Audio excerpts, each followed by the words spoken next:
Okay students, तो मैं आपको ये बताया था कि कैल्शियम इंडिकेटर के साथ रिएक्शन करेगा कैल्शियम इंडिकेटर कॉम्प्लेक्स, मैग्नीशियम होगा तो मैग्नीशियम इंडिकेटर कॉम्प्लेक्स बनेगा।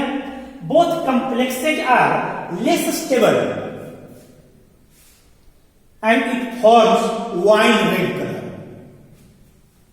Very clear. अल्कोहल में स्लाइटली रेड कलर डालो तो जैसा होगा उस टाइप से मिलता जुलता कलर होता है, ऑरेंज पिंक जैसा मिक्स जैसा होगा। नाउ मैं आपको समझाने की बता रहा हूं कि पानी का जो सैंपल आपने लिया उसमें कैल्शियम और मैग्नीशियम मान लो कि 100 है और आपने इंडिकेटर डाला इसमें एरियोक्रोम ब्लैक टी अमोनियम बफर। हम यहां अमोनियम बफर लेते हैं, मैं बताऊंगा क्यों लेते हैं क्या है। तो जैसे आप अमोनियम बफर में ईबीटी एरियोक्रोम ब्लैक टी इंडिकेटर डालेंगे तो कैल्शियम और मैग्नीशियम के कुछ मॉलिक्यूल यहां कंबाइंड हो जाएंगे। लेकर suppose 40 molecules combined with indicator to form less stable complex. तो जब आप टाइट्रेशन करेंगे तो क्या होगा, जो बचा हुआ मॉलिक्यूल है वही तो आएगा।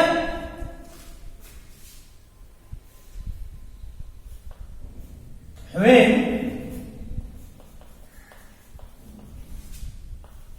we add EDTA solution during titration.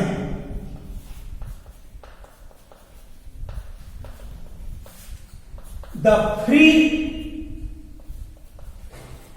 calcium ion or magnesium ion get combined to form more stable complexity.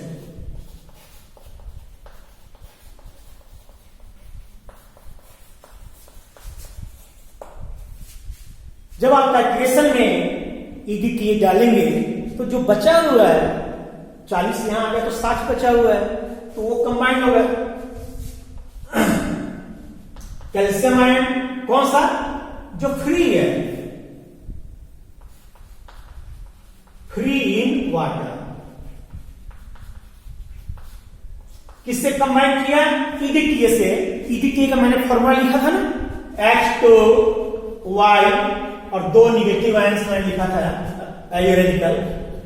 तो कैल्शियम के 2 प्लस है, दोनों हाइड्रोजन को रिप्लेस कर देगा तो कैल्शियम ईडीटी कॉम्प्लेक्स हो गया और एक 2 हाइड्रोजन एक प्रोटॉन के रूप में निकलेगा।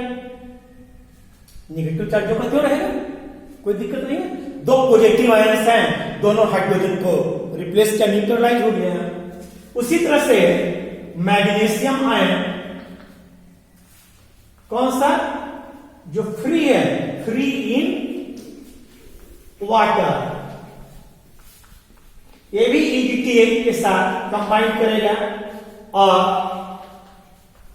मैग्नीशियम ईडीटीए कॉम्प्लेक्स बनाया और प्रोटॉन रिलीज हुआ, एसिड निकलता होगा। इसका नाम क्या दोगे, calcium EDTA complex.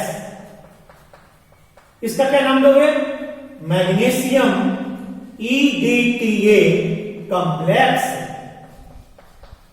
Both complexes are more stable, ये ज्यादा स्टेबल है,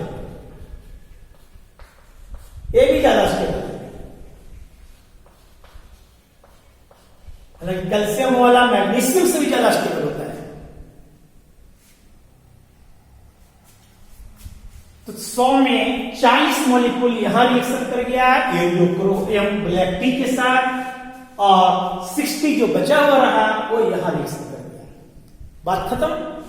लेकिन हमें नहीं मालूम कि सारे के सारे रिएक्ट कर गए, तो हम टाइट्रेशन जारी रखते हैं। तो मैं इसे लिखता हूं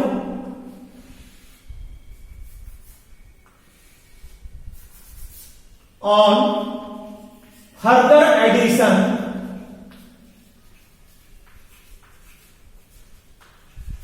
of EDTA,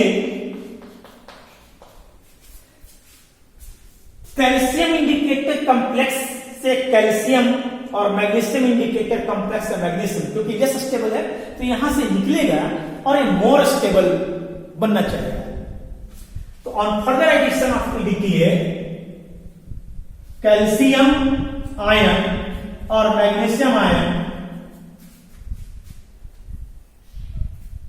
from less stable complex combined with EDTA solution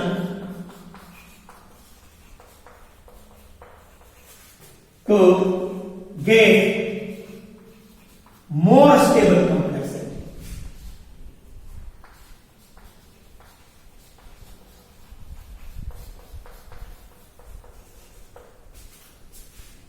clear?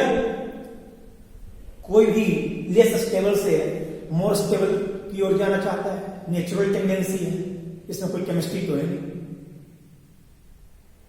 नहीं। आप 100 लड़के को कहीं जाना चाहते हो, पिकनिक वगैरह में, कोई टूर में, गाड़ी का इंतजार कर रहे हो, बाई चांस नहीं मिल रही है, तो कुछ लड़के कोई ऑटो रिक्शा वगैरह कुछ आ रहा हो, उससे वो अपना डेस्टिनेशन की ओर जाएंगे। आपने प्लान बनाया, मान लिया कि 40 लड़के जा रहे हैं, बच गए 60, तब तक आपने जो गाड़ी बुक किया था लग्जरियस गाड़ी आ गई, तो जो बच गए वही तो उसमें बैठोगे, तो वो उसमें बैठा। जैसे ही आगे जाओगे ऑटो वाले मिल जाएंगे, नेचुरली है वो वहां से उतर कर आपकी बस में बैठ जाएंगे। क्यों? वो लेस स्टेबल था, यहां मोर स्टेबल हुआ। तो ठीक वैसे ही मैंने आपको यहां बताया है, यहां कैल्शियम इंडिकेटर के साथ लेस स्टेबल कॉम्प्लेक्स बनाया है, मैग्नीशियम लेस स्टेबल कॉम्प्लेक्स बनाया है, और जैसे उसको EDTA सॉल्यूशन फैसिलिटी मिल जाएगी, वो यहां से निकल करके और EDTA सॉल्यूशन के साथ मोर स्टेबल कॉम्प्लेक्स बनाएगा। Very clear? तो मैंने वही लिखा है, on further addition of EDTA solution calcium ion और magnesium ion from less stable complex combined with EDTA solution to get more stable complex. कैसे? आप इस फॉर्मूला को लिखें, CaIN minus calcium indicator complex हुआ प्लस H2Y, ये क्या है? EDTA है। यहां से कैल्शियम निकलेगा और इसके साथ जुड़ेगा, तो कैल्शियम की 2 वैलेंसी होती है ना, 2 पॉजिटिव आयंस, तो ये दोनों हाइड्रोजन को कंज्यूम कर जाएगा, हटा देगा यहां से और न्यूट्रलाइज हो जाएगा। तो आपका क्या बना? कैल्शियम EDTA कॉम्प्लेक्स हो गया, और H2 और आयन बचा, तो ये आपस में कंबाइन होकर HIN2 हो गया और H+ हो गया। जैसे यहां था कैल्शियम इंडिकेटर कॉम्प्लेक्स बन गया, प्रोटॉन निकला था, यहां भी निकला, और इंडिकेटर यहां बना। इसका नाम क्या होगा? कैल्शियम EDTA कॉम्प्लेक्स, जैसा कि आपने ऊपर लिखा है, कैल्शियम EDTA कॉम्प्लेक्स इसका नाम, एक कॉम्प्लेक्स है। उसी तरह से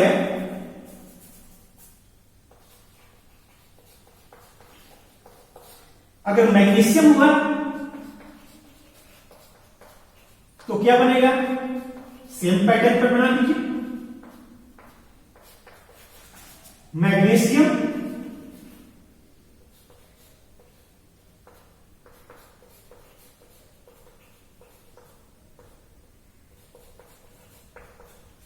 EDTA कॉम्प्लेक्स बनेगा।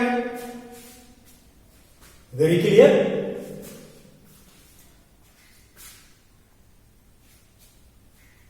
कोई दिक्कत नहीं। मैग्नीशियम इंडिकेटर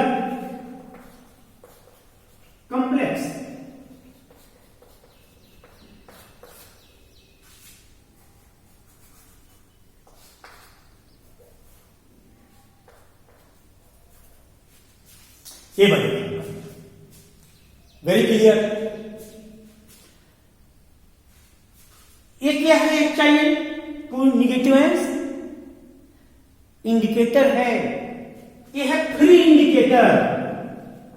फ्री इंडिकेटर यानी इंडिकेटर आपका फ्री हो गया, ये है आपका फ्री इंडिकेटर यानी आपका इंडिकेटर फ्री हो गया। ये ब्लू कलर का होता है, मैंने आपको पढ़ाया है अभी तुरंत, ये भी ब्लू कलर का होता है। दोनों एक सेम चीज है तो ब्लू तो होगा ही। Very clear. इतना ही नहीं समझ, यानी आप लाइन बाय लाइन इतना लिख सकते हैं।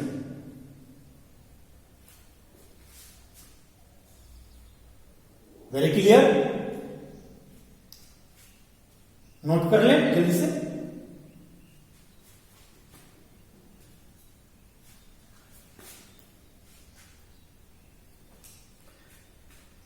आप ध्यान दें यहां कितने सारे एसिड मॉलिक्यूल्स बन रहे हैं।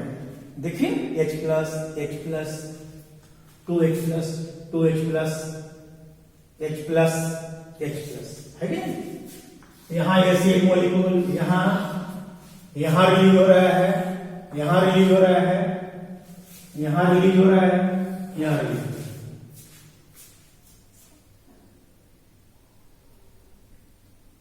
तो मीडियम का पीएच चेंज होने का खतरा है, वो एसिडिक हो जाएगा। जो कैल्शियम EDTA कॉम्प्लेक्स बनता है, स्टेबल कॉम्प्लेक्स यहां या इवन जो कैल्शियम इंडिकेटर कॉम्प्लेक्स बनता है लेस स्टेबल, या कैल्शियम EDTA कॉम्प्लेक्स बनता है मोर स्टेबल, ये इंडिकेटर वाला लेस स्टेबल बनता है। कैल्शियम इंडिकेटर कॉम्प्लेक्स है जो less stable, magnesium indicator complex है लेस स्टेबल, कैल्शियम EDTA है, मैग्नीशियम EDTA कॉम्प्लेक्स है यार मोर स्टेबल। तो ये कॉम्प्लेक्स जो बनते हैं ये अल्कलाइन मीडियम में ज्यादा स्टेबल होते हैं, और यहां during the titration of this means hot water by EDTA method, a large number of acid molecules are formed. During the titration of water sample by EDTA method, a large number of acid molecules are produced, which may alter the pH of the system. It may alter the pH of the medium. पूरे system के medium को ये pH change कर सकता है। So it is necessary to control the pH of the medium. That's why we use ammonium buffer solution. That's why we use ammonium buffer solution. Ammonium buffer solution का क्या role है examination में आता रहता है। Why we use ammonium buffer solution during the titration of hardness by EDTA method? तो आप answer लिखना कि during the titration of water sample by EDTA method, a large number of acid molecules are released, which may alter the pH of the medium, and calcium EDTA complexes or magnesium EDTA complexes or calcium magnesium indicator complexes are stable only in alkaline medium. So it is necessary to control the pH of the medium. That's why we use ammonium buffer solution. Buffer का क्या role होता है? Buffer solution का क्या role होता है? यह pH को कंट्रोल करता है। थोड़ा सा अगर एसिड या थोड़ा सा बेस का अमाउंट उस सॉल्यूशन में आ भी जाए तो भी उसके पीएच में कोई फर्क नहीं पड़ता है, इसलिए हम बफर यूज करते हैं। और किसका बफर? अमोनियम का। That is your ammonium chloride and ammonium hydroxide, इसका कॉम्बिनेशन होता है। That is your ammonium buffer solution. It is your ammonium buffer solution. अब आपको समझ में आया कि अमोनियम बफर सॉल्यूशन क्यों यूज करते हैं, अमोनियम बफर कैसे बनता है, अमोनियम बफर का कंपोनेंट क्या है।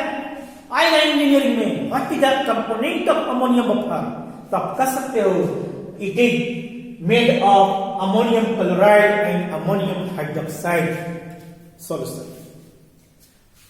क्या रोल है आपको मैंने बता दिया, क्लियर। तो थ्योरी हो गया, रिएक्शंस ये हो गया। अब इसके आगे आते हैं प्रोसीजर।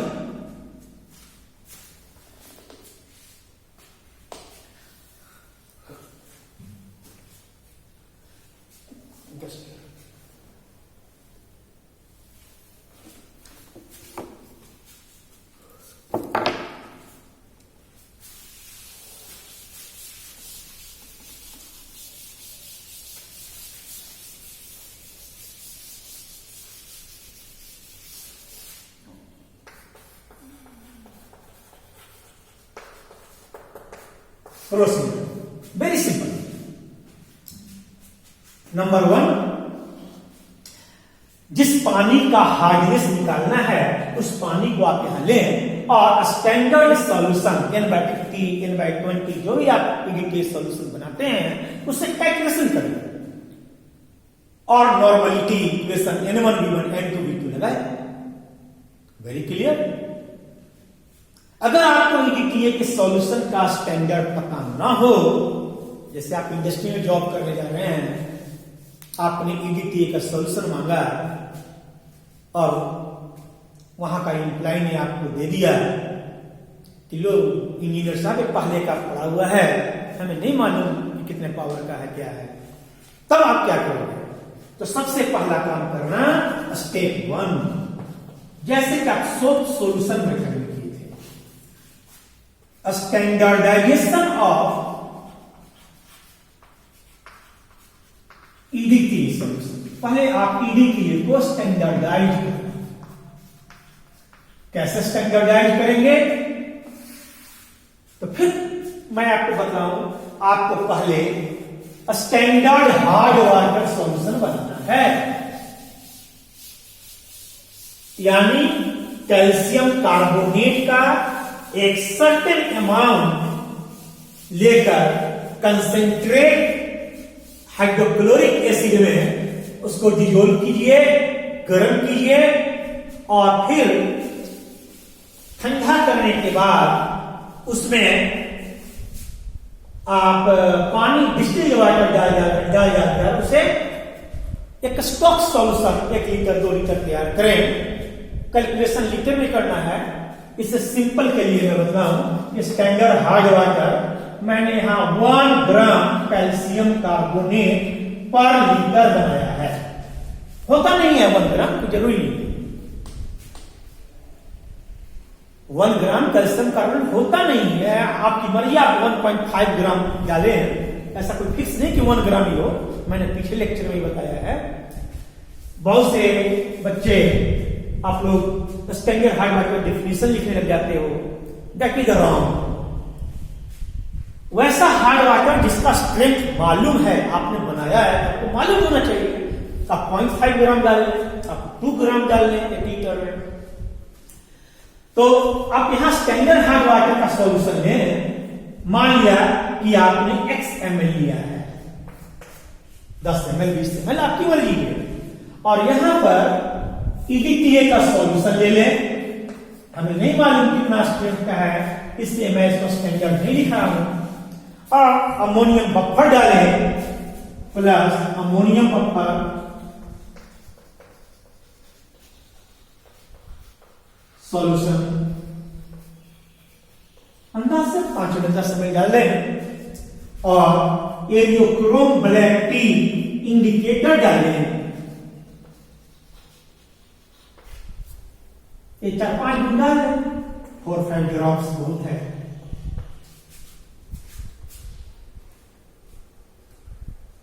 और टाइट्रेशन करें। जो कंज्यूम्ड वॉल्यूम होगा EDTA का वो स्टैंडर्ड हार्ड वाटर के कैल्शियम आयन या मैग्नीशियम आयन जो ही है, हमने यहाँ कैल्शियम लिया है, तो उसके इक्विवेलेंट होगा।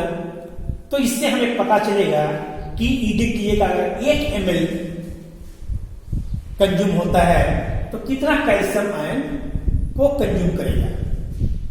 तो सबसे पहले स्टैंडर्डाइजेशन ऑफ EDTA हुआ। इसमें क्या करना है, स्टैंडर्ड हार्ड वाटर बनाना है और इसको हम टाइट्रेट EDTA के सॉल्यूशन से करेंगे using ammonium buffer solution, using Heliochrome black indicator in the presence of ammonium buffer solution. Clear? Now step 2, determination of hardness of water. Determination of hardness of water. देखिए total hardness,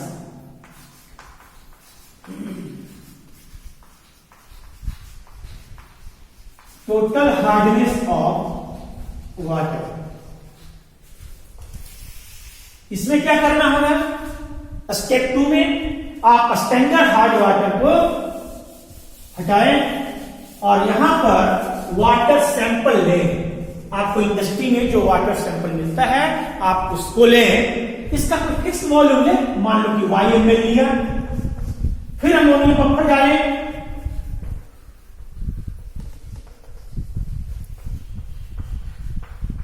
और फिर हेलियोक्रोम black की डालकर इसे EDTA के against titrate करें। जो भी वॉल्यूम आता है, the consumed volume of EDTA corresponds to your total hardness of water.